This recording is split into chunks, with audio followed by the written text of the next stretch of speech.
మన గ్రంథాలలో ఉన్న వీక్నెస్ని ఎత్తి చూపిస్తూ ఉన్నాడు. మన మతంలో ఉన్నటువంటి బలహీనతలను ఎత్తి చూపిస్తూ ఉన్నాడు. ఇతన్ని చంపివేయాలి. కుట్ర మొదలైంది. నా ఒక ఆత్మనే పగడాల ప్రవీణగా దేవుని వాక్యము నిమిత్తం మరణం, దేవుని నిమిత్తం తానిచ్చిన సాక్ష్యం నిమిత్తం మరణం. బలిపీఠము క్రింద దేవుని వాక్యం నిమిత్తం వధింపబడిన ఆత్మ ప్రవీణున్నాం. మీరు ఇలా చేస్తున్నారు, మీది ఇది తప్పు, మీది ఇది తప్పు అని వీళ్ళతో ఇక్కడ అన్ని గ్రంథాలతో సరితూగి, ఇక్కడ ఒక గ్రంథంతో సరితూగి, ప్రపంచంలో అన్ని గ్రంథాలలో ఉన్న అన్ని మతాలలో ఉన్నటువంటి సత్యం నిజమేంటి అని వాదించినందుకు దేవుని వాక్యము నిమిత్తము తానిచ్చిన సాక్ష్యం నిమిత్తము ఈరోజు వధించబడ్డాడు.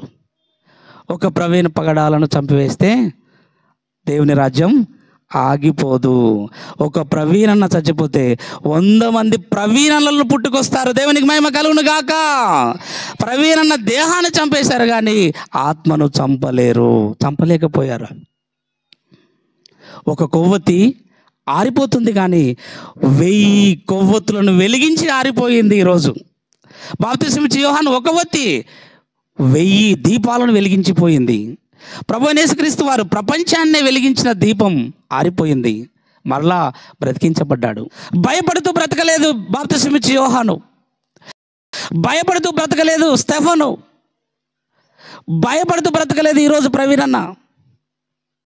ఆయన ఉన్నిట కూడా ఇంకా ఎంతమందిని మారుస్తుందో మరి.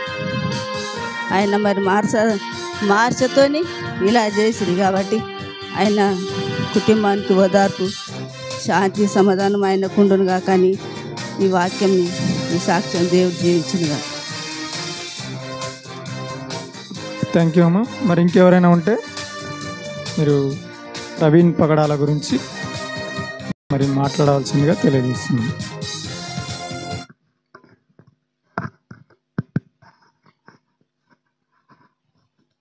కూడి వచ్చిన మీ అందరికీ క్రీస్తు నామంలో శుభములు తెలియజేస్తున్నాను. పగడాల ప్రవీణ్ కుమార్ సారు అంటే కొంతమందికి తెలియదేం కానీ యావత్ 2 రాష్ట్రాల్లో తెలియని మంది లేరు. అంటే ఎంత ఇప్పుడు ఈరోజు క్రైస్తవంలో ఒక సింహ స్వప్నం కోల్పోయిందని నమ్ముతున్నారు, చాలామంది చింతిస్తున్నారు. ఎందుకంటే వాళ్ళ తండ్రి ఒక ముస్లిం అంట, మరి వాళ్ళ అమ్మగారు కూడా హిందూ అని విన్నాం వాళ్ళ ఛానల్లోనే, ఆయన ఛానల్లోనే. అయితే ఒక హిందూ ముస్లిం వారి 2 మతాలు వేరు వేరైనా వాళ్ళకి పుట్టిన పగిడాల ప్రవీణ్ కుమార్ సారు మరి 2 రాష్ట్రాలకే కాదు మరి ఇంటర్నేషనల్ బోధకుడుగా పేరు గుర్తింపు పొందినవాడు అనమాట. అయితే బైబిల్ని ఏ గ్రంథాలైనా కానీ మరి ఖురాన్ కానీ ఏదైనా కానీ మీ బైబిల్లో ఇలా తప్పులు ఉన్నాయి అని చెప్పినప్పుడు మా బైబిల్లో ఏం తప్పు లేదు, మా దేవుడిని తప్పుని దాపెట్టుకొని ఒప్పిని చెప్పలేదు, కానీ మీరు మొత్తం తప్పులే ఉన్నాయి, ఒకసారి మీ గ్రంథాన్ని గురించి మీరు గొప్పగా చెప్పుకోండి కానీ మా గ్రంథాన్ని గురించి విమర్శించొద్దని ఎన్నో డిబేట్లు ఎంతోమందికి టీవీ ఛానల్లో కానీ లైవ్లో కానీ వారికి సమాధానం చెప్పి ఒప్పించగలిగిన సమర్థుడైనటువంటి పగిడాల ప్రవీణ్ సారు మరి రాజమండ్రి సమీపంలో ఒరిగిన ఒక సింహ స్వప్నమని మరి క్రైస్తవులందరూ చాలా బాధపడుతున్నారు.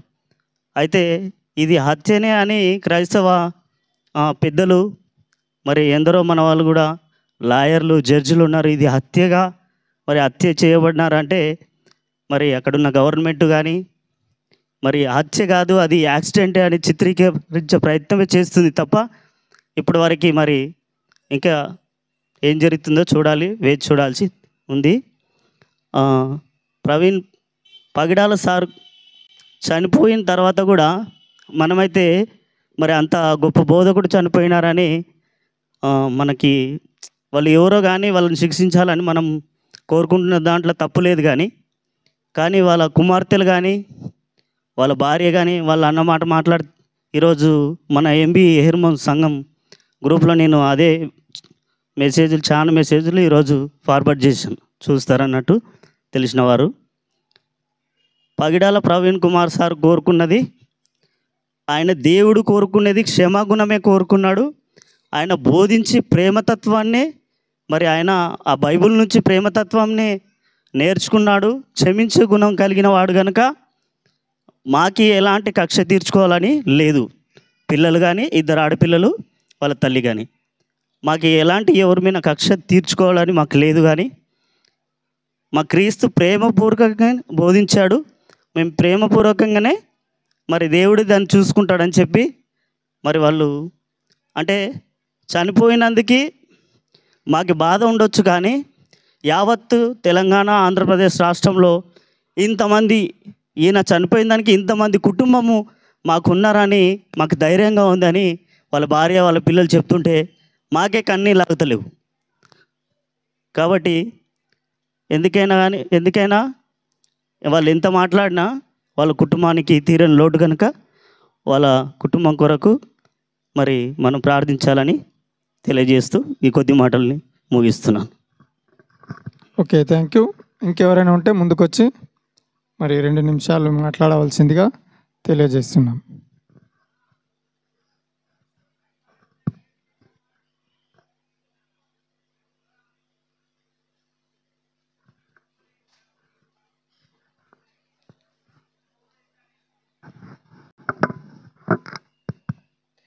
క్రీస్తునందు చేరి వచ్చిన మీ అందరికీ యేసుక్రీస్తు నామమున శుభములు తెలియజేస్తున్నాను.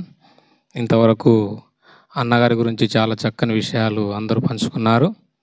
మరి ముఖ్యంగా అన్న ఈరోజు మన మధ్యలో లేనందుకు చాలా, ఒక వ్యక్తిని కోల్పోయింది కాదు, ఒక మంచి జ్ఞానవయుధుని కోల్పోయింది. కాబట్టి క్రైస్తవ తరపున ఒక యుద్ధ వీరుడుగా సమాజంలో వెలుగెత్తి దేవుని వాక్యాన్ని ఉన్నది ఉన్నట్టుగా ప్రకటిస్తూ దేవుని పక్షాన పోరాడుతున్నటువంటి ఒక మహాశక్తి అని అనుకోవాలి. మరి ముఖ్యంగా ఈరోజు అన్నగారు లేనిది చాలా 2 తెలుగు రాష్ట్రాలే కాదు కానీ ప్రపంచం యావత్తు కూడా బాధపడుతుంది. మరి ముఖ్యంగా అన్నగారి గురించి మాట్లాడాలంటే చాలా ఉంది. ఆయన చనిపోయేంత వరకు ఎవరు కూడా తెలియదు మీకు. అసలు ఆయన ఎవరు కూడా మీరు ఎప్పుడు కూడా తెలియదు. మనకు ఒకటి ఏంది, మనం మాత్రమే ఆలోచన చేస్తున్నాం, కానీ ప్రవీణ్ పగడాల అనే వ్యక్తి ఎవరికి కూడా తెలియదు.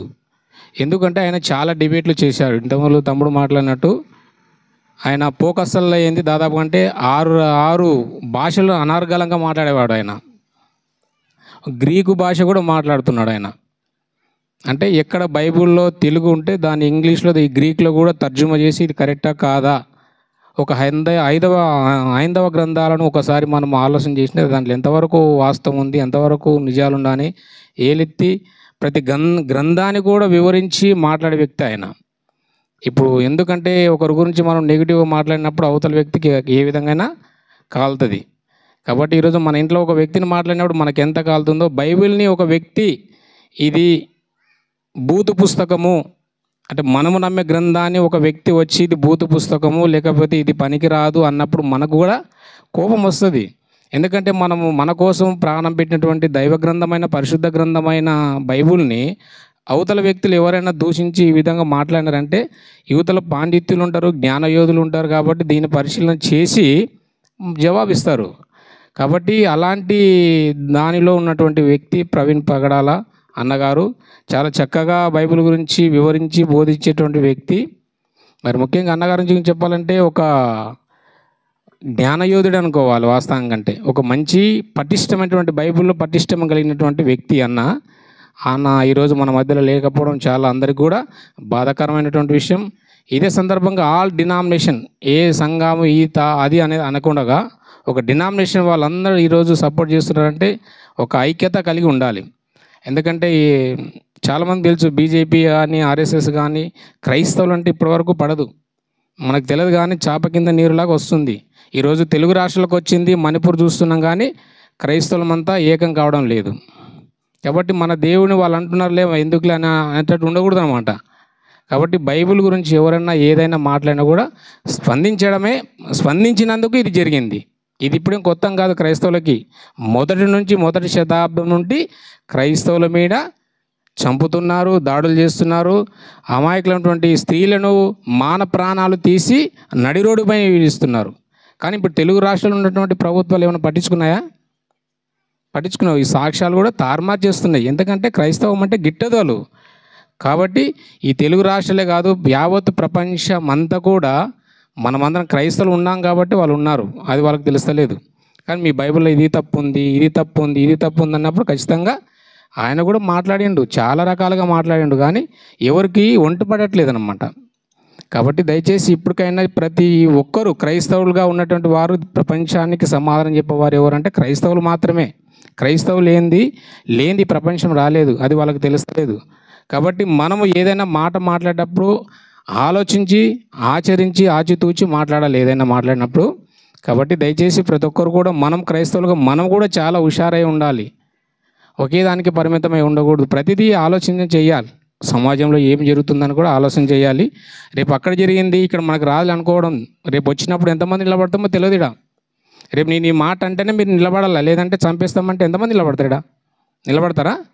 మనం వల్ల 100 సంవత్సరాలు ఉంటే మనం సంఘంలో ఉంటున్నాము, రేపు వచ్చి నేను ఈ మాట అనకపోతే చంపేస్తా అన్నప్పుడు నిలబడతామా? ఈరోజు అలా నిలబడాలి. నిలబడినప్పుడు ఈరోజు యోహాన్ గారు, స్టెఫెన్ గారు అలాంటి వాళ్ళు ఎందరో వ్యక్తులు ఈరోజు చనిపోయారు. కాబట్టి రేపు అక్కడ జరిగిందని ఇక్కడ జరగకుండా ఉండడానికి వీల్లేదు. ఖచ్చితంగా వస్తుంది. ఎకానొక టైంలో వచ్చినప్పుడు మనమందరం కూడా ఖచ్చితంగా దేవుని కోసం హతసాక్షులు కావడానికి మనమందరము దేవుని సేవలో ఉండాలని కోరుతున్నాను. దయచేసి ప్రతి ఒక్కరు కూడా ఇక్కడ నుండైనా దేవుని పనిలో మనమందరం కూడా ఉంటూ దేవుని గురించి ఆలోచన చేస్తూ మన కుటుంబాలని కాదు ఇతరులను కూడా మనం కాపాడుకునే పనిలో మనమందరం ఉండాలని కోరుకుంటూ ఈ యొక్క అవకాశం ఇచ్చినటువంటి సెక్రటరీ కూడా వందనాలు తెలియజేస్తున్నాను. ప్రభు నామానికి వందనాలు కలుగును గాక. మరి కూడి వచ్చిన మీ అందరికీ కూడా ప్రభు నామాన వందనాలు చెల్లిస్తున్నాను. మరి పాస్టరు పగిడాల ప్రవీణ్ కుమార్ గారు మరి 24వ తారీఖు గత నెల మరి హత్య గావించబడ్డాడు. మరి ఏమంటే అల్లుతున్నారు, హత్య కాదు యాక్సిడెంట్ రూపకంగా చనిపోయాడని. కానీ ఇంకా ఇప్పటి వరకు కూడా క్లియర్ కాలేదు ఆయన ఎందుకు హత్య చేశారు, ఆయన ఏ తప్పు చేసినాడు, ఎవరిని చంపినాడా? ఎవరిని కూడా చంపలేదు. ఆయన ఏమి దేవుని వాక్యం గురించి చెప్పినందుకు, దేవుని వాక్యం ఉన్నది ఉన్నట్టు చెప్పినందుకు పడరాని కొన్ని మతశక్తుల వాళ్ళు ఆయన ఆ విధంగా హత్య చేసి రకరకాలుగా చేశారు. కాబట్టి మనం ఆనాటి నుంచి నేటి వరకు చూసినా కూడా దేవుని వాక్యం బోధించిన వారిని కానీ దేవుని కొరకు నిలబడిన వారికి కానీ ఎన్నో శిక్షలు. ఇప్పుడు సార్ ఇంతవరకు చెప్పాడు కదా, ఎఫోన్ గారికి కానీ మరి స్టెఫెన్కి కానీ, అంటే దేవుని సేవ చేసినటువంటి వారికి ఎన్నో శిక్షలు. యేసుక్రీస్తు కూడా దేవుని సేవ చేశాడు కదా, బోధ చేశాడు కదా, ఉన్నది ఉన్నట్టు చెప్తుంటే ఆయన ఎంతో శిక్షించారు. కాబట్టి మంచి పని చేస్తున్నటువంటి వారికి ఎన్నో శిక్షలు తప్పవు. కాదు చెట్టుకే ఏమంట రాళ్ళ దెబ్బలు. కాబట్టి వాళ్ళు మంచి చేస్తున్నారు కానీ వాళ్ళకే దెబ్బలు. కావున ఆయన రాయలసీమ డిస్టిక్ చిత్తూరు జన్మించి మరి ఉన్నత విద్య చదువుకొని మరి ఆయన ఎంతో గొప్ప పేరుగాంచిన దైవ సేవకుడిగా పొందాడు. ఆయనకు దేవుడే ప్రత్యక్షమై నార్త్ ఇండియా అంటే ఉత్తర భారతదేశానికి వెళ్ళి సేవ చేయమంటే అక్కడ కూడా సేవ చేశాడు. మరి అంత కొంత బిజినెస్ పరంగా కూడా డబ్బు సంపాదించుకొని పేదవారికి బీదవారికి హాస్టల్ కట్టించాడంట, చదువులు చెప్పించాడంట. అంటే ఇట్లా దాన ధర్మాలు కూడా చేశాడు సేవతో పాటు. కానీ ఉన్నది ఉన్నట్టు దేవుని వాక్యం చెప్పేవాడు. వాళ్ళని వేరే మతాలను కొద్దిగా విమర్శించి అంటే కొన్ని బైబిల్ అనుసారంగా చెప్పినప్పుడు వాళ్ళు పడరాక ఆయనని హత్య చేశారు. మంచిది, దేవుని నామానికి వందనాలు. మరి ప్రవీణ్ గారిని కూడా నేను కూడా చూడలేదు ఎప్పుడు, మనమందరం కూడా ఆయనని ఎప్పుడూ చూడలేదు. ఆయన మరణించిన తర్వాతనే మనకు తెలుసు ఎవరు అనేది. నేనైతే ఒకసారి యూట్యూబ్లో చూశాను. మరి విజయ్ ప్రసాద్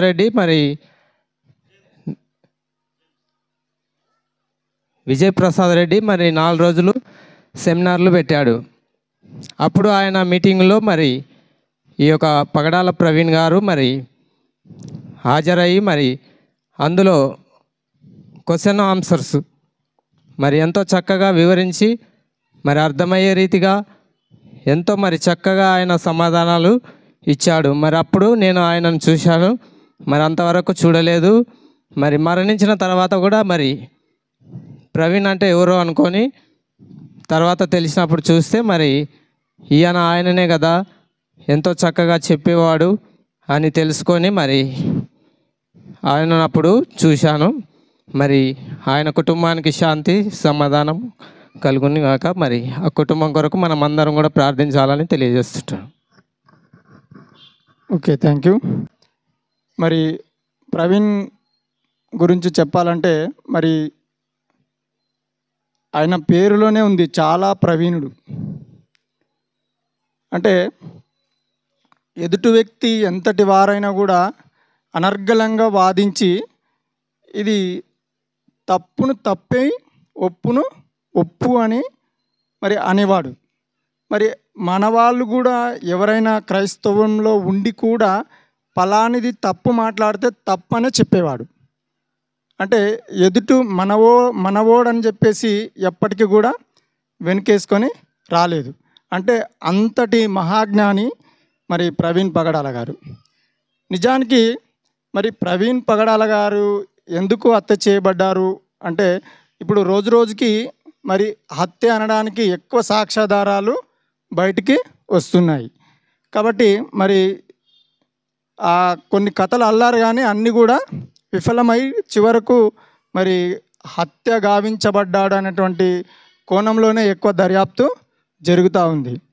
నిజానికి మరి ఇంతకుముందు మీరు వాక్యం విన్నారు కదా, మరి యేసుక్రీస్తు దగ్గర నుంచి మరి యేసుక్రీస్తు కావచ్చు, మరి బాప్తిస్మం ఇచ్చి యోహాన్ గారు కావచ్చు, తర్వాత స్టెఫెన్ గారు కావచ్చు, తర్వాత యాకోబు గారు కావచ్చు, మరి వీరందరూ కూడా చంపబడ్డారు, చచ్చిపోలేదు వాళ్ళు కదా. మరి నిజానికి మనిషి ఆయుష్కాలం ముగించుకొని చనిపోవాలి, కానీ వీళ్ళు చనిపోలేదు, చంపబడ్డారు. ఎవరు చంపారు అంటే మరి మనుషులే చంపినప్పటికీ యేసుక్రీస్తుని ఎవరు చంపారు అంటే మతమే చంపింది. ఎవరు చంపారు? మతమే చంపింది. అక్కడున్నటువంటి తన స్వకీయులే యూదులే యేసుక్రీస్తుని చంపించారు కదా. అంటే మతమే చంపించింది. మరి యోహాన్ గారిని కూడా మరి ఒక రకంగా మతమే చంపించిందని కూడా మనం చెప్పక తప్పదు. మరి స్టెఫెన్ గారిని కూడా ఎవరు చంపారు? ఆయన చావుకు సమ్మతించిన వారు ఎవరు? ఆయన చావుకు సమ్మతించిన వారు ఎవరంటే మరి పౌలుగా మారినటువంటి సౌలే. మరి సౌలు ఏమిట్లో ఉన్నాడంటే మతంలోనే ఉన్నాడు ఆయన కూడా. అంటే ఒక యేసుక్రీస్తుని మతమే చంపింది, యోహాన్ గారిని మతమే చంపింది, మరి స్టెఫెనును మతమే చంపింది, మరి యాకోబు గారిని కూడా మరి ఖడ్గం చేత చంపివేసిరని బైబిల్లో ఉంది. అంటే ఎవరు చంపారు వాళ్ళనంటే ఒక మతమే చంపింది. మరి వాళ్ళే కాక చాలామంది హతసాక్షులు ఉన్నారు. మరి యేసుక్రీస్తు శిష్యులైనటువంటి వారు ఎవరు కూడా మరి దాదాపు అంటే అందరు కూడా హతసాక్షులైనారు, అందరూ కూడా చంపి వేయబడ్డారు. అంటే ఎవరు చంపారు అని మనం ఒకసారి ఆలోచన చేస్తే మతమే చంపింది. మరి ఈరోజు ప్రవీణ్ పగడాల గారిని కూడా మతం మత్తులో ఉన్నవారు మాత్రమే చంపారు. ఇది ముమ్మాటికి సత్యం. కాబట్టి ఆనాడు వాళ్ళు చావుకు భయపడలేదు, ఈనాడు ఈయనకు కూడా చావుకు భయపడలేదు. ఎందుకంటే ఇంకా కొన్ని రోజుల ముందే ఆయనకు కొన్ని మెసేజ్లు, తర్వాత ఫోన్స్ ద్వారా నిన్ను టార్గెట్ చేస్తున్నామని చంపేస్తామని కూడా బెదిరించడం జరిగింది. అయినా కానీ మరి ఎందుకు బైక్ మీద వెళ్ళాడో తెలియదు, కానీ ఆయన ధైర్యం మరి దేవుడు ఉన్నాడనేటువంటి ఒక ధైర్యం మాత్రమే. నిజానికి చెప్పాలంటే మతం మత్తులో ఉన్నవాడు దేనినైనా చేయడానికి ముందుకెళ్తాడు. ఎందుకంటే ప్రాణం కంటే ఈ ప్రపంచంలో ఏది కూడా ఎక్కువ కాదు. ఏదైనా ఎక్కువ ఉందా? పోనీ కొంత డబ్బు, కొంత బంగారము, కొన్ని వేల ఎకరాలు రాసిస్తా ప్రాణం ఇస్తానతో ఎవరైనా ఉన్నారా? ఎవరు లేరు. అంటే ప్రాణమే అతి విలువైనది. మరి దానినే తీసేటువంటి వారు ఎవరంటే మతంలో ఉన్నటువంటి వారు. మతం మనిషిని చంపుతుంది, మతం మనిషిని విడగొడుతుంది. బాగా ఆలోచించాలి మీరు. కాబట్టి ఈరోజు మరి మనకు కూడా అదే పరిస్థితి త్వరలో రావచ్చునేమో. ఎందుకంటే మరింపూర్ నుంచి ఇప్పుడు ఎక్కడొచ్చింది, తెలుగు రాష్ట్రాల్లోకి వచ్చింది. తెలుగు రాష్ట్రాల్లోకి వచ్చినటువంటి నీ దాకా రాదనేటువంటి గ్యారంటీ ఏముంది చెప్పండి. కాబట్టి మనం ఉన్నన్ని రోజులైనా కానీ మరి దేవుని కొరకు బ్రతకాలి ప్రవీణ్ లాగా.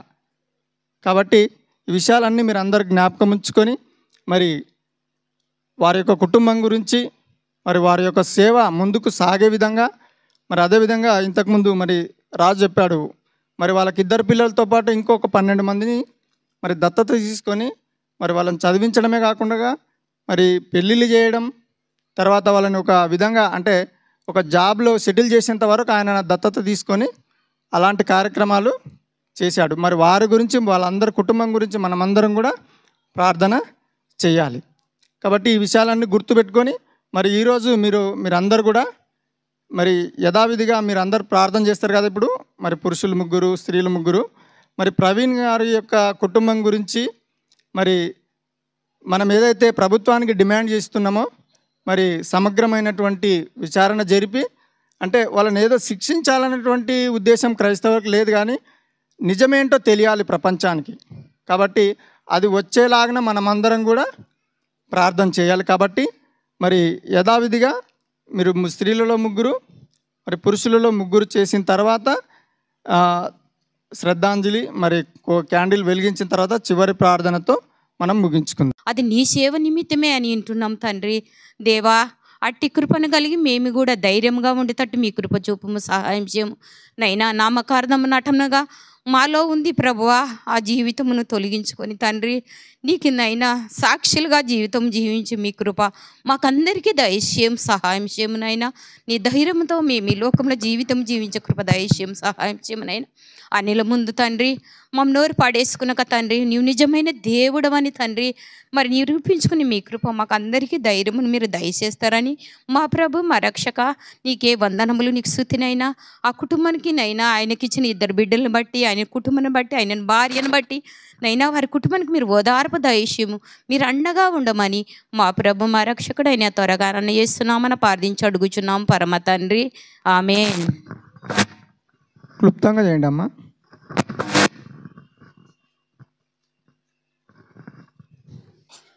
కృపగల మహారాజా నీకు వందనాలు, సహస్రాలు తండ్రి. నైనా మరి పగడాల ప్రవీణ్ ప్రభా మరి నీ వాక్యం వెలుగెత్తి చెప్పుతుండగా ప్రభా మరి నైనా మరి మతం నైనా మరి ఆయనను మాటలు చేసింది ప్రభా తండ్రి. నైనా మరి ఆయన సేవను, ఆయన కుటుంబాన్ని ప్రభా మరి ఓదార్పు సహాయం చేయండి. ఇంకో ఎక్కువ తండ్రి మరి అలా తల్లిదండ్రులను, భార్యను, పిల్లలను, అన్నను, తమ్ముళ్ళను నైనా మరి దీవించి బలపరచనైనా తండ్రి. నైనా మరి దైవసేవకుడు ప్రభా మరి ఎంతగానో నైనా మరి హింసలు పెట్టి చంపారు తండ్రి. వాళ్ళని నీవే చూసుకున్నాలా తండ్రి. నైనా మరి ఇక్కడ వచ్చిన వారినంతా దీవించండి, బలపరచండి నైనా. ఇంకా రాని వారుంటే రప్పించే భాగ్యం సహాయం చేయమని, నీ కృపల బలపరుచుకున్నామని, ఇప్పుడు ఎల్లప్పుడుతో నడిపించమని మా కోసం తొలరాన్న రాజున మన బతిమాలు అడిగి వేడుకుంటున్నాం తండ్రి. ఆమేన్.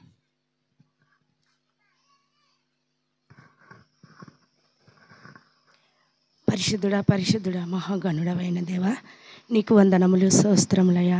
అవును నాయనా, మరి పగుడాల ప్రవీణ్ తండ్రి మేము ఎన్నడూ చూడలేదు ప్రభా, మరణించినాకనే మాకు తెలుసు ప్రభా. ఆయన రక్షణ టీవీలో చెప్తాడని విన్నాము, కానీ ఆయన ఎన్నడూ చూడలేదయ్యా. అది నీ చిత్తమునైనా ప్రభు. మరి ఆయన ఎంతో బోధించుచుండగా, ప్రశ్నలకు జవాబు చెప్పుచుండగా ప్రభు మరి నైనా మరి ఆ బిడ్డని తండ్రి మరి హత్య చేసినారని వింటున్నాము.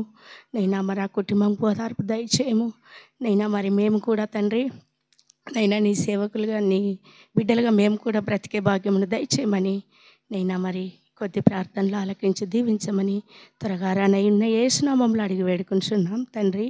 ఆమేన్.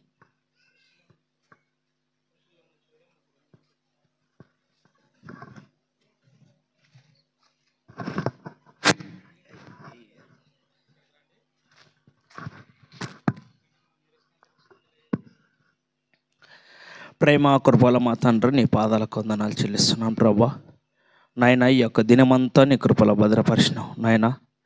ఈ యొక్క దినంలో తండ్రి, ఈ యొక్క సాయంకాల సమయంలో నీ యొక్క సేవకుడు తండ్రి ఎంతో అమూల్యమైన మాటలు నీ యొక్క గ్రంథం నుంచి మాకు, మా యొక్క హృదయములకు ఎంతో నైనా నిజంగా కండ్లకు కట్టినట్టుగానే నీ యొక్క సేవకుల మరణాలు ప్రభు మాకు వినిపించాడు నైనా. విన్నవారం ప్రతి ఒక్కరం కూడా తండ్రి, అవునైనా మేము అల్ప విశ్వాసములుగా ఉండనియనట్టుగా ఇక్కడి నుంచి అయినా ఒకరికొకరు తండ్రి పురి కలుపుకొని, చేతిలో చేయి కలుపుకొని నిజమైన బోధ అంటే ఏమిటో అని నైనా మాలో మేము ప్రశ్నించుకొని నడుచుకునే కృప మాకు దయచేయండి నైనా. నీవు మా కొరకు మరణించావు తండ్రి.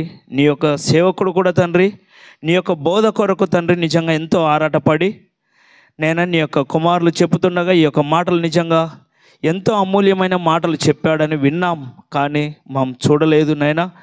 ఆ యొక్క సేవకుని బోధలు తండ్రి నిజంగా ఈ యొక్క భూస్థాపం కావు, ఆయన దేహం మాత్రమే భూస్థాపం అయింది. కానీ ఈ యొక్క ప్రజల గుండెల్లో నిజంగా తండ్రి ఎంతో అమూల్యమైన మాటలు నీ యొక్క సేవకుడు వివరించినందుకు నీకు వందనాలు నైనా. ఈ యొక్క సాక్ష్యం తండ్రి నిజంగా దేశమంతటా నేను వెదజల్లి ఆయనను హత్య చేసిన వారికి గుండెల్లో కూడా ప్రభు నిజంగా నీ యొక్క మాటలు నింపి, ఇది మరల ఎవరిని చేయకూడదు కదా, ఇది మనిషిది కాదు కదా, మనిషిని చంపడం అనే మాటలు వారికి వచ్చేటట్లుగా సాయం చేయండి. నీవు చెప్పి ఉన్నావు తండ్రి, మీరు కత్తితో ఏ పని చేయకూడదని నైనా. అలాంటి పనులు మేము చేసేవారం కాదని నీ యొక్క మాటలు విన్నాం. అయినప్పటికీ తండ్రి ఈ యొక్క రాత్రికాల సమయంలో వారి కుటుంబంలో నిజంగా తండ్రి వచ్చిన మాటలు కూడా తండ్రి, వారి కుటుంబంలో నిజంగా మేము ఎవరిని కూడా దేశించము అనే మాటలు నైనా నిజంగా ఎంతో అమూల్యమైన మాటలు నైనా. అవే నీవు చెప్పిన మాటలు తండ్రి, శాంతికరంగా ఈ యొక్క లోకంలో జీవించేవాడు ధన్యుడు అన్నావు నైనా. ఈ యొక్క రాత్రికాల సమయంలో నిజంగా ఈ యొక్క కోడికల ప్రభ ఎంతో అమూల్యమైన మాటలు విన్నందుకు నీకు వందనాలు తండ్రి. విన్న వారం అంతా కూడా నైనా గ్రహించి నడుచుకునే కృప దయచేయండి. ఆయన కుటుంబానికి కూడా తండ్రి నిజంగా ఓదార్పు కలుగజేసే మాటలను మా యొక్క సంఘమే కాకుండా ప్రతి ఒక్క సంఘం కూడా తండ్రి ప్రార్థించే వారిగా ఉండటకు సాయం చేయమని యేసు పరిశుద్ధ నామమున అడిగి వేడుకుంటున్నాం తండ్రి, ఆమెన్.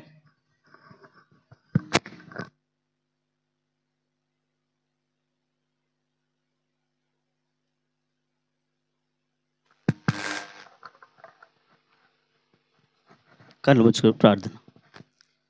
మా మిక్కిలిగా ప్రేమించిన మా ప్రియ పరలోకమందున మా తండ్రి, ఉన్నతమైన ఘనమైన నీ నామానికి వందనాలు నాయన. ప్రభా, మరి ఇంటర్నేషనల్ బోధకుడిగా ప్రభా, మరి బైబిల్ తండ్రి క్రీస్తు తరపున న్యాయవాదిగా పోరాడినటువంటి ప్రవీణ్ అయ్య గారిని కోల్పోయి మరి ఈ రెండు రాష్ట్రాలు ఎంత దుఃఖంలో ఉన్నాయి నాయన. మనిషి ఉన్నప్పుడు మనిషి విలువ తెలియక తండ్రి, మరి గొప్ప సేవకుని అలాగే క్రీస్తు తరపున న్యాయవాదిని మేము పోగొట్టుకున్నాం నాయన. మరి ఆయన పోతే తప్ప మా ఒకటి నిద్రమతుల్లో ఉన్న క్రైస్తవులు అందరూ ఒకటి కావాలని ఎంతోమంది సేవకులు మరి మొర్రో వాడిని ఒత్తుకున్న మరి మా హృదయాలు కదలలేదు నాయన. ఒక గొప్ప సేవకుడు పోయిన తర్వాతనే 2 రాష్ట్రాలే కాదు తండ్రి, ప్రపంచం అంతా ఒకసారి హృదయాల్లో కలుక్కుమనింది నాయన. ప్రభా, మరి మాకే తండ్రి మరి అప్పుడప్పుడు చూసి మాకే ఇలా ఉంటే నాయన, మరి ప్రవీణ్ అయ్య గారి ఫ్యామిలీ నాయన తండ్రి మరి ఎంతో గొప్ప మరి సాక్షి ప్రభువా, మీ ప్రేమనే వాళ్ళలో ఉందని నిజంగా తండ్రి నా హృదయంలో మన ప్రభువా కలుక్కుమంటుంది నాయన. ఎందుకంటే క్రీస్తు బోధనే మాకు ప్రేమనే నేర్పించాడు. ప్రవీణ్ అయ్య గారు కూడా ప్రేమనే కోరుకున్నాడు కనుక మనము ప్రేమనే కోరుకుందాం. ఎవరి పట్ల మరి మనకు ద్వేషం వద్దని తండ్రి చనిపోయిన వాడి ముందే మరి తండ్రి వాళ్ళ ఫ్యామిలీ మాట్లాడుతుంటే తండ్రి ఒకసారి 2 రాష్ట్రాల హృదయాలు కదిలించబడ్డాయి నాయన.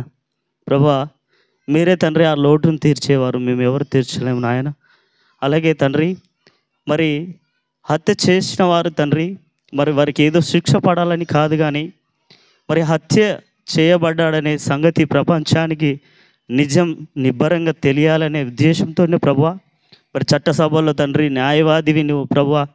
భూమి మీద ఉన్న చట్టాల కన్నా ప్రభువా నీ చట్టం తండ్రి విలువైనది నాయన.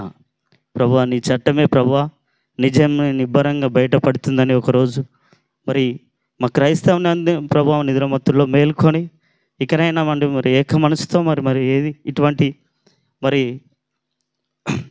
అభాండాలు వచ్చినప్పుడు ఎదుర్కొనే భాగ్యాన్ని దయచేస్తారని ఈ కొద్ది వినపములు యేసుక్రీస్తున్నాము అడిగి వేడుకుంటున్నాం తండ్రి. ఆమేన్.